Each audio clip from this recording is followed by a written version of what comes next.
Buenos días, ahora vamos a revisar uno de los temas, ¿verdad? De la química, muy importante, muchachos, que ustedes ya han revisado desde el momento que empezamos a hacer sumatorias de las masas atómicas de los elementos, pues estamos entrando en una parte de la química que se llama estequiometría. La estequiometría, muchachos, viene de algunos vocablos griegos que significan medir, ¿verdad? O contar. La estequiometría forma parte, muchachos, de la química cuantitativa, que es una rama de la química analítica. Entonces, ¿por qué es importante contar en química?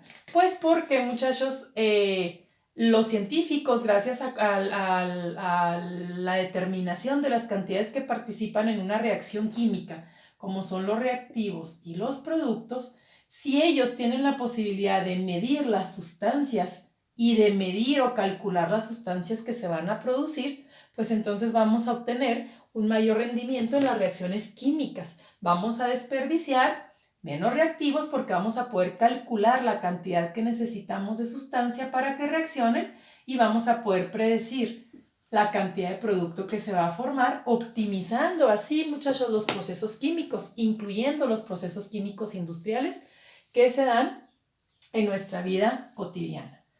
Para medir, ¿qué vamos a utilizar? Existen dos tipos de medidas, muchachos. Las unidades físicas y las unidades químicas.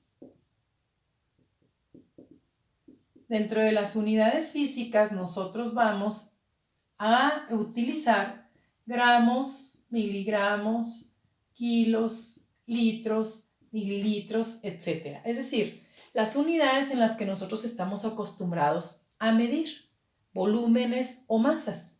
Dentro de las unidades químicas nosotros vamos a manejar lo que es el mol, lo que son moléculas, átomos, iones, números equivalentes, etc. Estas son las formas de medir en química. Ambas están basadas en el Sistema Internacional de Medidas, que tiene como base, muchachos, el metro. Acuérdense que existe también el sistema inglés. Nosotros no vamos a manejar libras ni onzas. Nos vamos a manejar en el Sistema Internacional de Medidas. En química, muchachos, la reina de la medición es el mol, ¿verdad? Pero nosotros tenemos un problema. Nosotros no podemos medir en la vida cotidiana moles, pero sí podemos medir gramos o litros. Entonces, ¿qué es lo que hace, muchachos, la química para poder medir las sustancias en la forma como nosotros estamos acostumbrados a medir y no propiamente medir moles, porque moles nosotros no podemos medir? ¿Qué es lo que hace la química? Pues resulta ser que los científicos se ponen, muchachos, a hacer ciertas investigaciones y determinan algunas equivalencias o algunos valores. Y nos dicen lo siguiente: un mol es un montón. Viene de un vocablo griego que significa montón. ¿Montón de cuánto? Ok, esto es lo que vamos a ver. Así como una docena significa un montón de 12 unidades. Un kilómetro significa un montón de 1000 metros.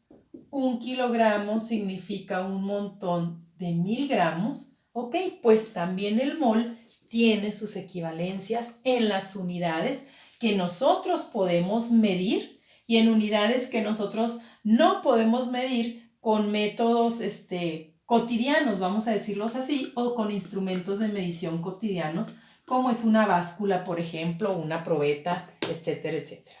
Entonces, ¿de cuánto es el mol? Un montón de cuánto.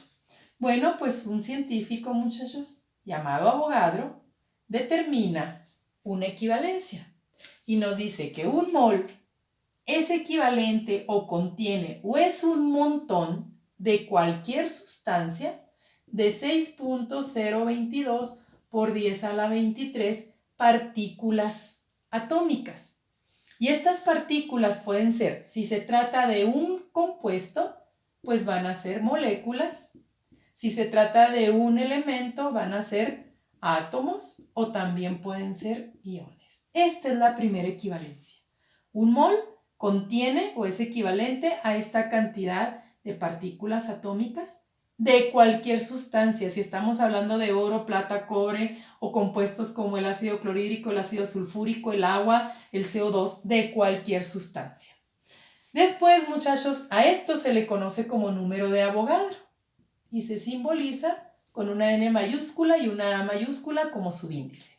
Después también determinan, muchachos, que un mol es cualquier sustancia en unidades físicas, que son las que nosotros podemos medir en la cotidianidad.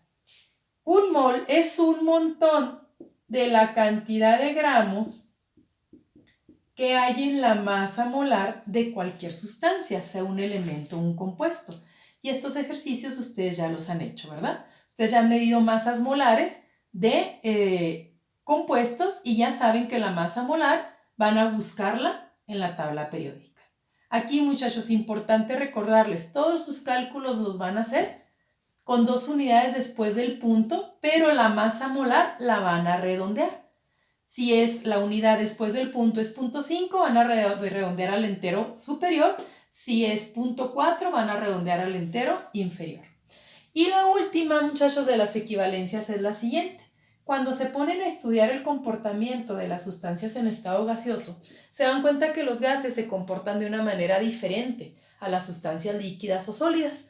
Entonces, al estudiar cómo contar los gases, pues determinan que un mol de cualquier sustancia en estado gaseoso, mientras se encuentre en condiciones normales de temperatura y presión, va a ocupar un volumen de 22.4 litros, pero la condición que les acabo de mencionar se tiene que cumplir, es decir, tiene que ser un gas en condiciones normales de temperatura y presión, una atmósfera y 25 grados Celsius. Entonces, si ustedes se fijan, muchachos, un mol, que es un montón, de 6.022 por 10 a la 23 partículas atómicas, de una cierta cantidad de gramos que llamamos masa molar y de un volumen molar gramo que es 22.4 litros, entonces todos estos valores son equivalentes entre sí y podemos nosotros entonces manejar una misma equivalencia. ¿Ok? Entonces, ¿qué diríamos nosotros y cómo simplificamos estos valores que son equivalentes entre sí? Pues nosotros entonces diríamos que un mol es equivalente al número de Avogadro, es decir, es un montón que contiene esta cantidad de moléculas, de átomos o de iones, y a su vez el mol y esta cantidad de moléculas es equivalente a la masa molar de cualquier sustancia expresada en gramos, y esto a su vez es equivalente al volumen molar gramo de un gas, que son 22.4 litros, en condiciones normales de temperatura y presión. Ahora hay algo muy importante, porque este valor de la masa molar no es un valor fijo como 1, como este valor, como 22.4 litros, porque recuerden ustedes, cada elemento de la tabla periódica tiene una masa molar y cada compuesto tiene una masa molar. Por eso aquí no existe un valor, muchachos, fijo. Entonces, todas estas equivalencias son, todos estos valores, son equivalentes entre sí.